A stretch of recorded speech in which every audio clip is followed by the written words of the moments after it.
Join me on this episode to learn more about the law of attraction and how to create abundance using your mind with the legendary Rhonda Byrne. My guest today is Rhonda Byrne, who you might know as the creator behind The Secret, a documentary film that swept the world in 2006.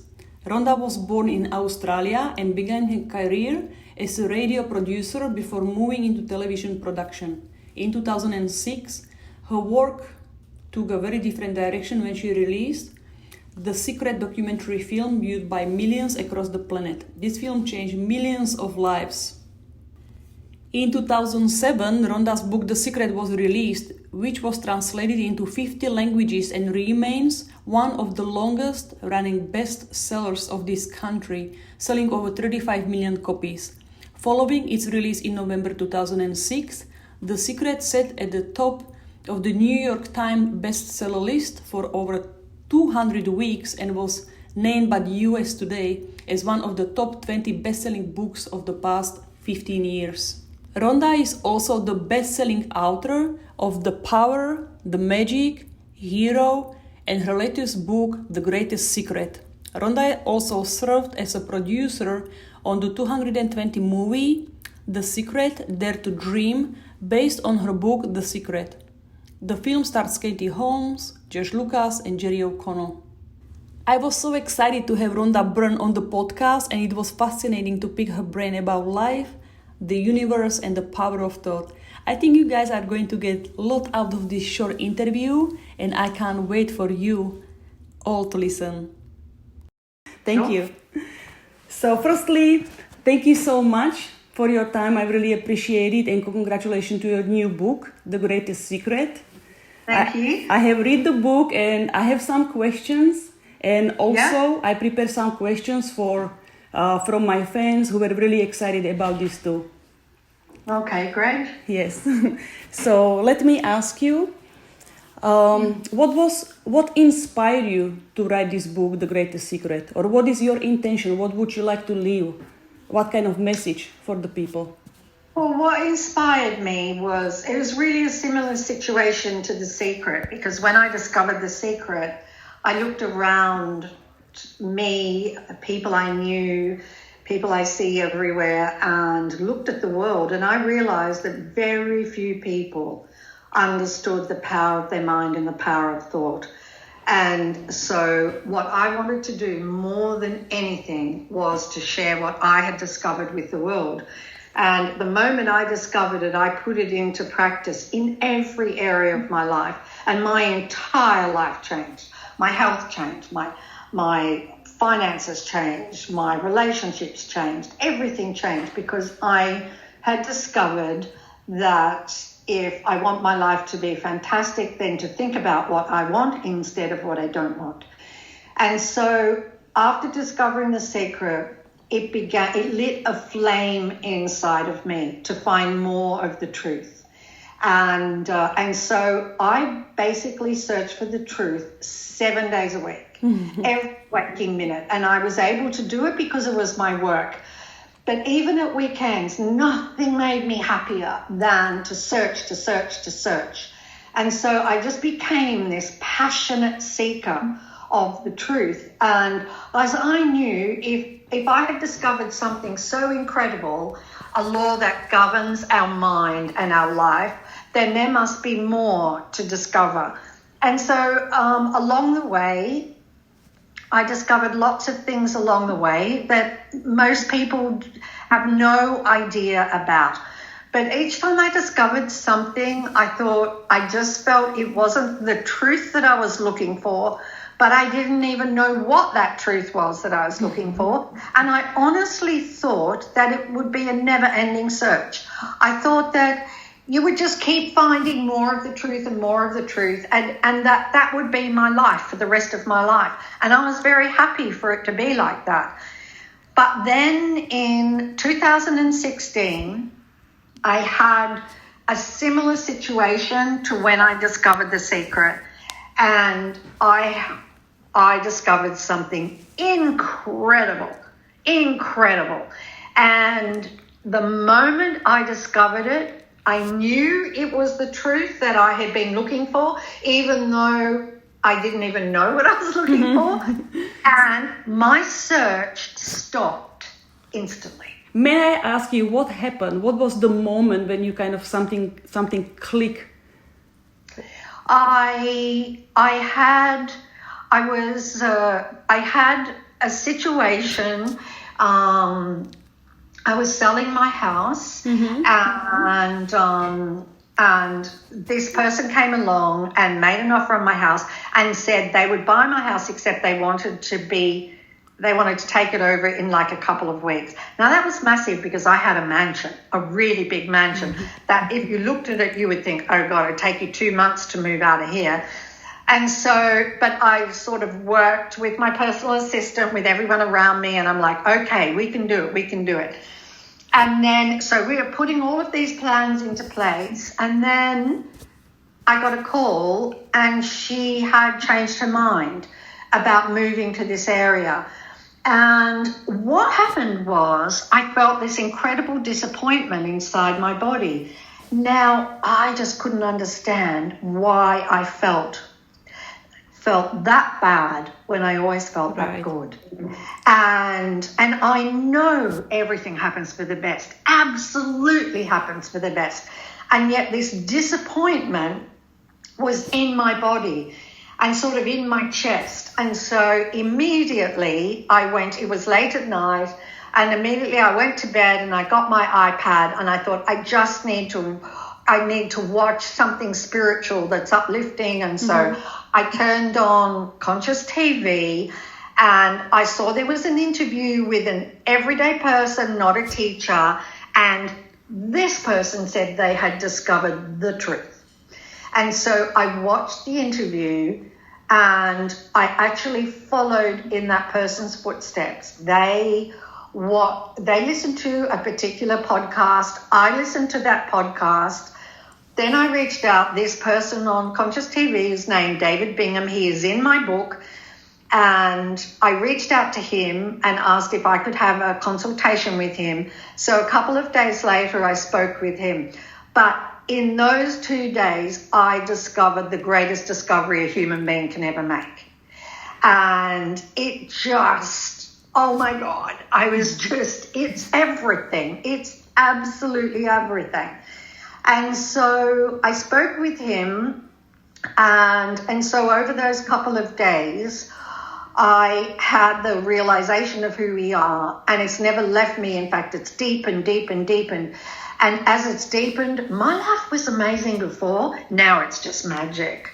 I mean, people can't believe what happens in my life. I barely have to think a thought. Everything I need just appears for me. My life is completely effortless. And so with this discovery, I was like, I have to share this with the world. I have to share this. This is happiness. This is lasting happiness. This is to be free of negativity, to never have a bad feeling ever again. And I have to share it. And so what I did was I spent the next 4 years living this. So that I would be able to present it in the simplest way possible and in my words and through my own experience. And so that's how The Greatest Secret came into being. But because I wrote it in 2020, so what I will say is that I wanted teachers in the book because this book is, whoa, this is a ride.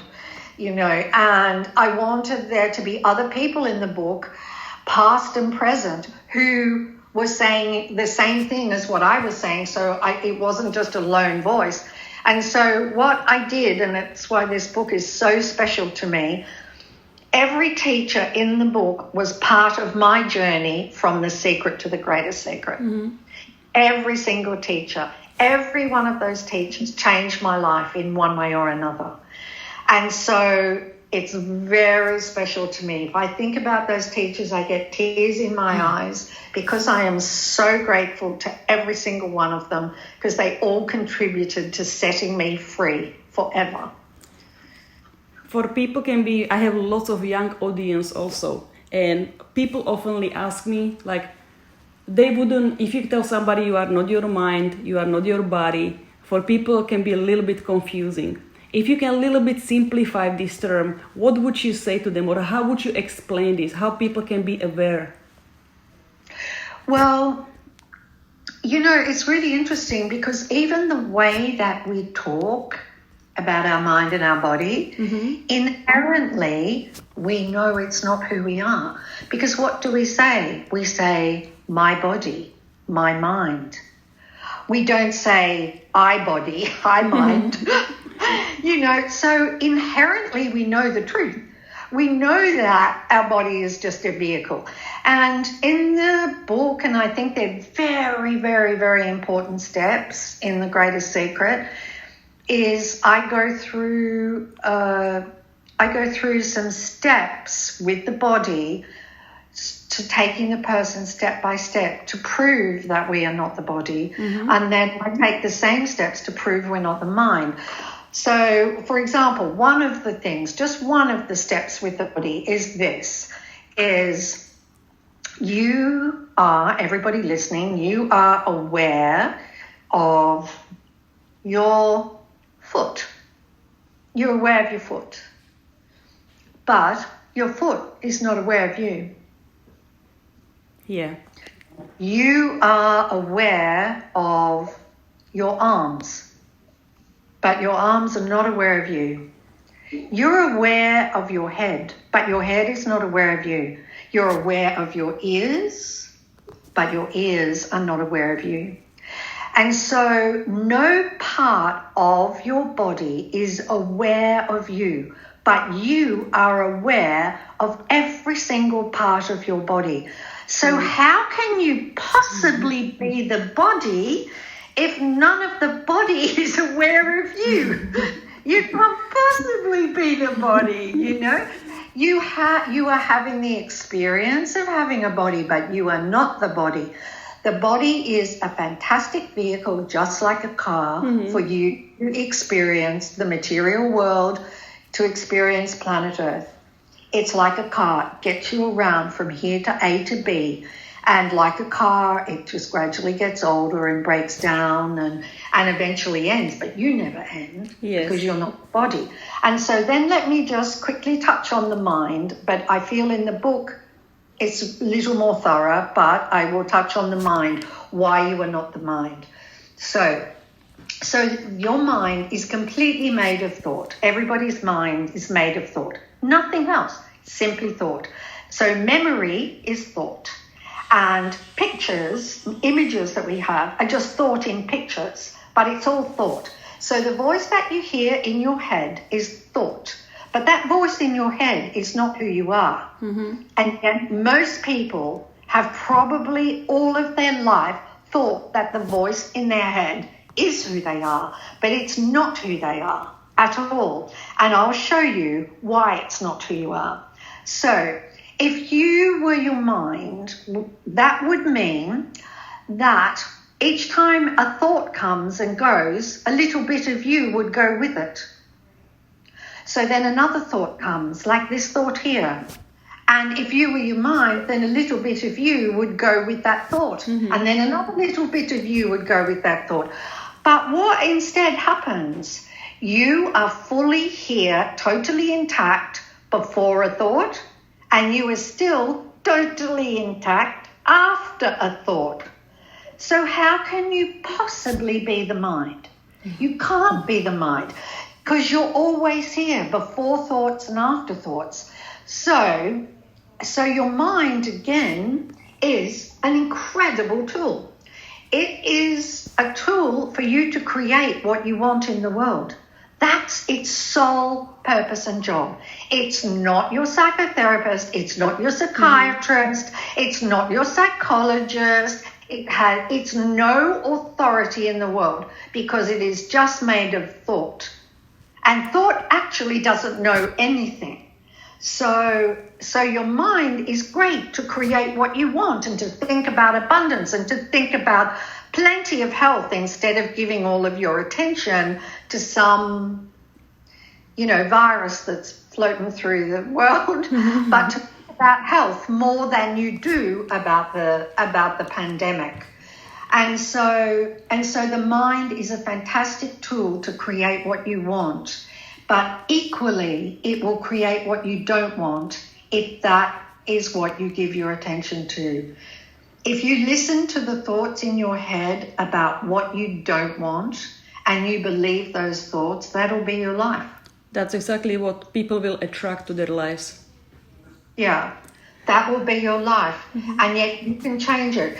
Anybody listening can change their life right now with the next thought.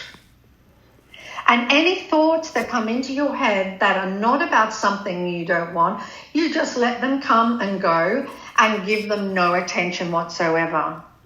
And only give attention to the thoughts of what you want. So our mind is a fantastic tool to create our life and what we want, but it is not who we are. I absolutely agree. If it's the mind and if we're not the body, then what are we? And we already, as I said, have a sense of what we are because we say, my mind, my body.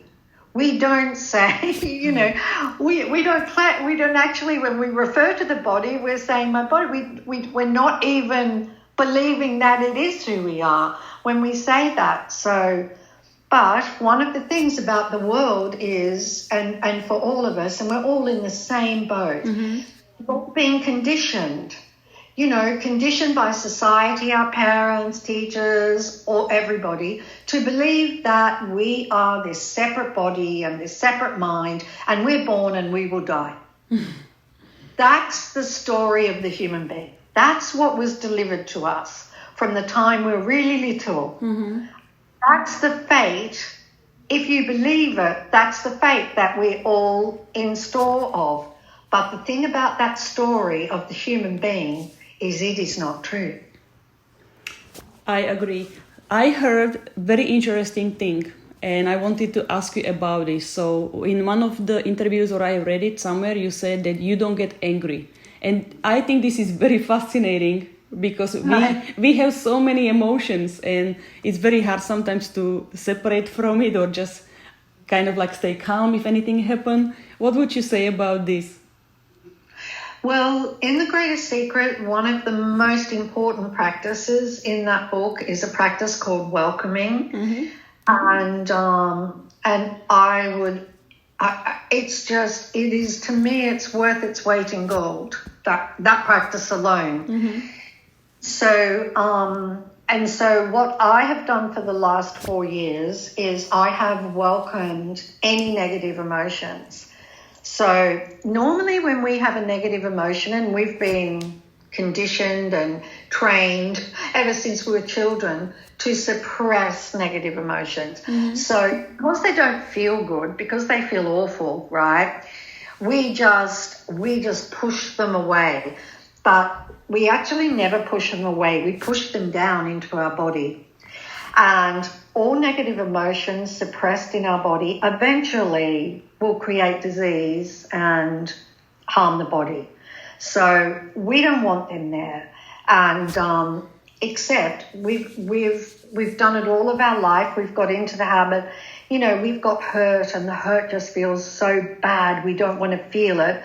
And so we push it away, we resist it. And then as we grow up, we resist more things. We resist anger, we resist disappointment, we resist hate, we resist revenge. So all of those emotions, if you have felt any negative emotion, you have felt it because it's already suppressed in your body. If it wasn't suppressed in your body, it would be impossible for you to feel it. So, for example, if you feel anger, that's because it's suppressed, probably way back from when you were a child. And so instead of resisting it, what I have done is to welcome it, because welcoming something is the opposite to resisting. Mm-hmm. Resisting is pushing something away. Welcoming is bringing it to you, right? And because whatever you resist persists, as Carl Jung said. So we don't want to resist because that means the anger will persist. And it will actually increase and it will make us sick. So we don't want that. So to welcome an emotion, when anger arises, You don't do anything. You don't try and push it away. You don't try and stop it. You don't try and fix it. You don't try and change it. You don't do anything. You allow the emotion to be there. And what I did was I actually kind of imagined putting my arms around the anger and pulling it in close to me. And for about a second or 2 seconds, the anger, the feeling increases. And then all of a sudden, the feeling completely collapses and disappears. So quickly, it's incredible. Yeah. Now, it has been said that any negative emotion, full-blown anger, it's just energy. All negative emotions are energy. So any emotion like anger, full-blown, has a lifespan of 45 seconds. Mm-hmm. So why is it that people will feel angry for hours, will feel angry for days, actually will feel angry for their whole life? Why is it? That's interesting. Right? It is because they keep perpetuating that anger. They are holding on to it and it is suppressed inside of them. And so the way to be free of the anger is what I am explaining here to do. And so this is what I did. And so when anger arose, I was really excited because then I could welcome it. And the next time it arose, it was so much weaker. I couldn't believe it. How weak. A whole lifetime of, situations of getting angry. And it was really weak. And so did it again. And then if it arose again, did it again. And just kept welcoming. Until there was zero anger. I cannot get angry. That is really fascinating to me. I have no anger inside of me. None. Mm-hmm. I don't have it. And so what you do is you do that with all the emotions. And so that means, and really every negative emotion is just a form of fear. Mm-hmm. All of it. They're all just a form of fear. There's really only one negative emotion, and it's fear. And so what we have with the pandemic is the greatest opportunity we've ever been given in our lives, because we have a fearful event which allows fear to arise in our body, and we can welcome that fear and be free of fear. Do you know that if we eliminate all fear, we are free? Totally free. Free and existing for the rest of our life in lasting happiness, and knowing that we are completely immortal and just enjoy no matter what is happening anywhere. So this pandemic is the greatest opportunity for every single human being that feels fear from it. I feel no fear from it whatsoever. That's because I had a health situation that was fearful, and so I welcomed all the fear. And of course, once I'd welcomed all the fear, the health situation went away. And so this is an incredible opportunity. If you feel fear, to welcome that fear and do exactly what I just said. And so one by one, when an emotion arises, impatience, disappointment, and in the world at the moment, what are we seeing a lot of? Hate. Then that has to be welcomed. That has to be welcomed. Yes. Is there anything in your life, because obviously you attracted so many different things you wanted on the really materialistic, spiritual, you figured out the truth, what was true to you. What else would you like to attract in this life? Or what else would you like? Are you striving for something? I understand. I would like, with The Secret, my intention is to bring joy to millions. Mm-hmm. That was my original intention, and then we brought joy to tens and tens and tens of millions. Mm-hmm. And so now my intention is to bring joy to billions, and The Greatest Secret has a way to bring people, to free them from suffering, negativity, fear, negative feelings, negative thoughts, and to have happiness arise in them and never, ever leave them. And that is what I want. Mm-hmm. Beautiful. And I want to ask, I always ask this question, if somebody is obviously older than me or have some beautiful life experiences, what would be something for you, like what is your true really, like, or some sort of things you would leave behind? For me, for example, I'm 40 years old, and for me the truth is to be true to yourself, because I believe that is the key to my happiness, if I'm really true to myself. So this is so far what I learned. What would be that for you? I would say, be who you really are, which is not Rhonda Byrne. Mm-hmm. It's not Rhonda Byrne. It's not the ego or the mind or the person. Be who you really are, because you are magnificent. Mm-hmm. And all intelligence, all beauty, all love, all knowing, totally immortal, eternal. Mm-hmm. Be who you are. Find out who you are. Find out who you are and live your life as that.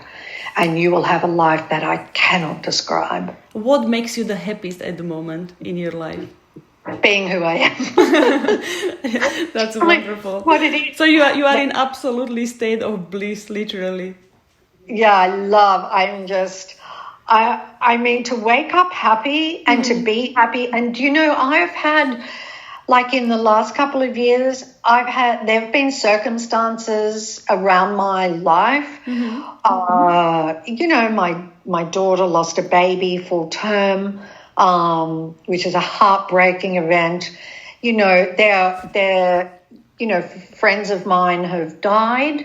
So I have had, tough situations around me, but even amidst all of those things, to still be standing in a foundation of joy, even though those things are happening, and it means that you can be a rock for people.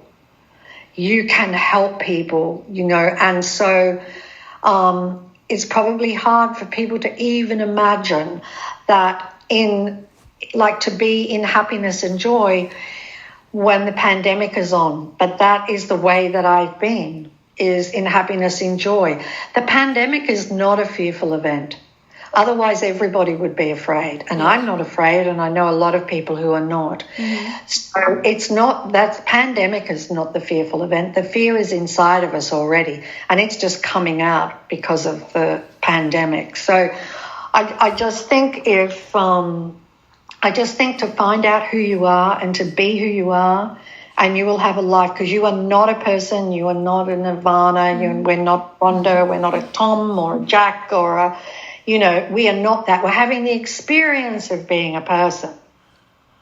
But ultimately, that is not who we are.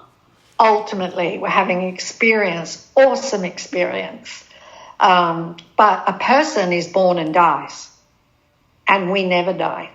I agree with you. I keep having out-of-body experiences, and this is one of the things I understood about unconditional love, and exactly that my soul is eternal. So yeah. Mm-hmm. And I wanted to ask you, when you were younger, did you ever see yourself being so successful, or did you ever feel something inside you like you're going to live for the generations to come? I didn't, because I was not really, but then I've reflected a lot on my life. I was born into very humble beginnings. My parents had 5 girls. Mm-hmm. And we did not have any money at all. I had secondhand clothes, and but I did have a couple of experiences when I was young, and one when I was 10 or 11, I had an experience, and that experience definitely a spiritual experience, and it was one where I was very, very shy. My parents really protected us. My father, he felt this enormous protection with 5 girls, and And so we never kind of mixed with friends. We just played with our siblings. But my school had a camp and we went off to camp. It was the first time I'd been separated from my family. And so I was very, very, very shy. And somehow or another, I got this really bad headache. And I'd never had a headache in my life. And I think it was a migraine headache for sure. And I was too shy to tell anybody, that I wasn't well.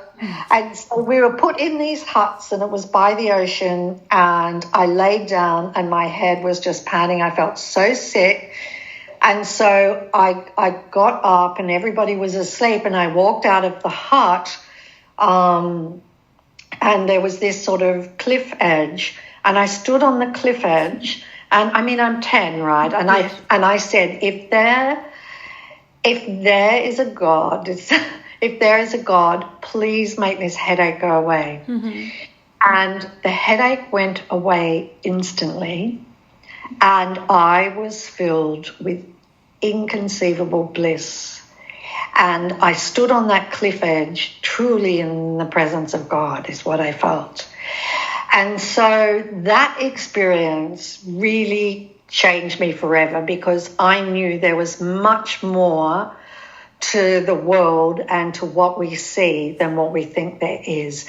And I knew unmistakably, and wouldn't matter if the whole world said one thing, I knew without a doubt. Yes. So that experience really really kind of shaped my life, I think. And actually, when I was a child, my grandmother, I was sort of brought up with a Christian tradition, but I've studied all the different traditions. Mm-hmm. And I remember my grandmother gave me the Bible in pictures, and I loved that book so much. I couldn't read the words, but I'd look at all the pictures, and so that would have impacted me too. But I've researched all the Buddhism, Hinduism, Judaism, everything, all the different spiritual traditions, and ultimately at the core of them, they're all saying the same thing.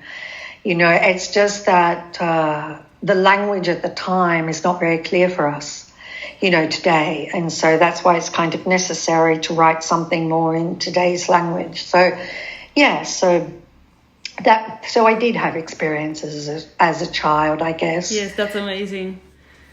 Mm-hmm. I'm being very respectful of your time, but I would like to give you one question which keep popping out, and lots of my fans and followers, they were kind of interested about it. So the question is, how do you put yourself in frequency? Let's say people are having the most questions about health, love, money. How do you put yourself in that frequency? In the frequency of, so you receive those things, do you mean? No, let's say somebody is sick, or somebody has lack of money, or somebody's looking for love. How people, because they always say, it's easy for you to say something because you are healthy, you are wealthy, but I don't have these things. How can people put themselves into this frequency so they can attract in their life what they want? Okay, so I will give them two things that are really fast. Yes. Okay, mm-hmm. Super fast. Turns your life around really, really fast. So the first thing is gratitude. Mm-hmm. So if you practice gratitude, within 24 hours, you will see your life change. 24 hours. Now, I wrote a book called The Magic, which is, I think I've forgotten now, 28 practices. Mm-hmm. So you do it over a month. But you don't have to have that book. You can, wake up and count your blessings. Count your blessings every day. Do a rampage of gratitude, all of the things that you're grateful for. One of the best ways to get onto the frequency is to list the people that you love, that you're grateful for, that are in your life, that you love, and why you love them. Mm-hmm. That really shifts you really quickly. And so gratitude, because it comes from the mind, is something you have to keep doing. Right? You can't, so you do it a lot to begin with, but then you have to maintain it, like 3 times a week or whatever, something like that. You can't just get yourself to a fantastic place of gratitude and then just drop it. that you can't do that. Gratitude comes from the mind, so you have to keep doing it. Then the other thing is love, and that is to do a rampage of love. And so each day to talk about all the things that you love mentally in your mind, list them off.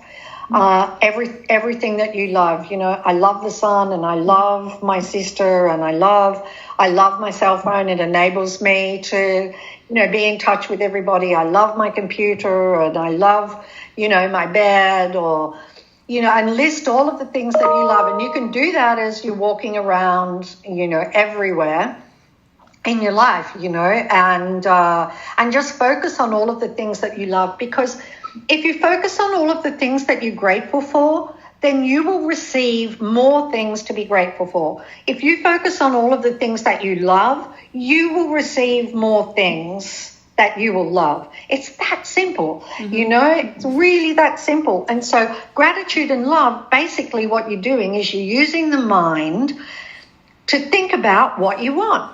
And so then you get more of what you want. And those two things will change anybody's life really quickly. And I don't know, I don't care how down in the dumps you are. If you fill your day with gratitude, your life's going to change. I agree. And good things will start to happen for you. Instead of money going out, money's coming in. So those are the two things, but fast things, but we have to maintain them. So, sometimes I will see people, I'm like, oh my God, if that person did gratitude, their life would be incredible. Because people tend to focus on what they don't want. Yes, or what they don't have also. Yeah, which is also what they don't want. Mm-hmm. Right? And so, so those two things, which are both, well, gratitude's in The Secret, and then I wrote a book about love, which is the power, but you don't need it. You can just do what I've suggested you do here. But those, all of those things are life-changing. You just change your life. It's so easy to change your life. Just stop doing what you're doing. Yes. People keep doing what they're doing and wondering why their life isn't changing. No, you have to stop doing what you're doing, and you have to do something different. And so that's why gratitude. I mean, when I first started to practice gratitude, I would wake up in the morning, I would lay there in bed, and I would list off mentally everything I was grateful for until I had tears in my eyes. I wouldn't stop until I had tears in my eyes. And then I would step out of bed, and with one foot on the ground, I would say thank, and the other foot on the ground, I would say you. And as I walked to the bathroom, I would be thank you, thank you, thank you, thank you. That's how I start my day every day. That's beautiful. I actually wanted to ask you this before, but you just answered it. So I'm really happy about that. I wanted to ask about your morning routine or how your morning looks like.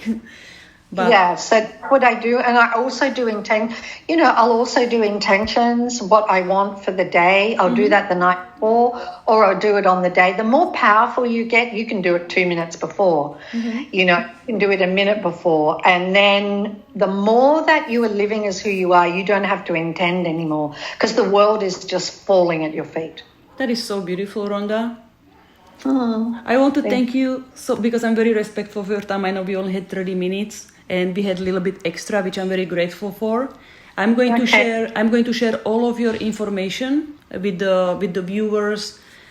I will link all of your books and all of your contact information. Okay, thank you. Yes, absolutely. Thank you so much. I was so excited to talking to you, and I can talk to you for next 3 days probably. But I'm really excited. I wanted to thank for everybody for the beautiful work you do, for beautiful books, what inspire people, and you give people hope. You give them some tools they can improve their lives, and I think this is exactly the purpose of life, to empower other people and.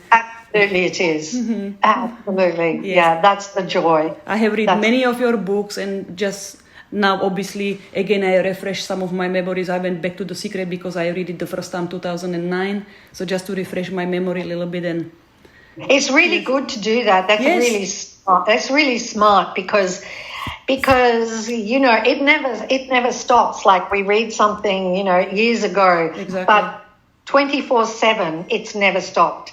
you know, the principles in The Secret are working every single minute of every single day. And so we need to refresh ourselves. And at the beginning of the year is a great time to read the book again or watch the documentary and just remind yourself of how powerful you are and how much control you have over your life and the world. I absolutely agree. Sorry about that, phone. Yeah, no problem. Cool. Thank you so much again for your time. I hope I will see you one day. Yeah, okay. Thank you so much. Thank you again. Have a wonderful day. You too. Bye-bye. Bye.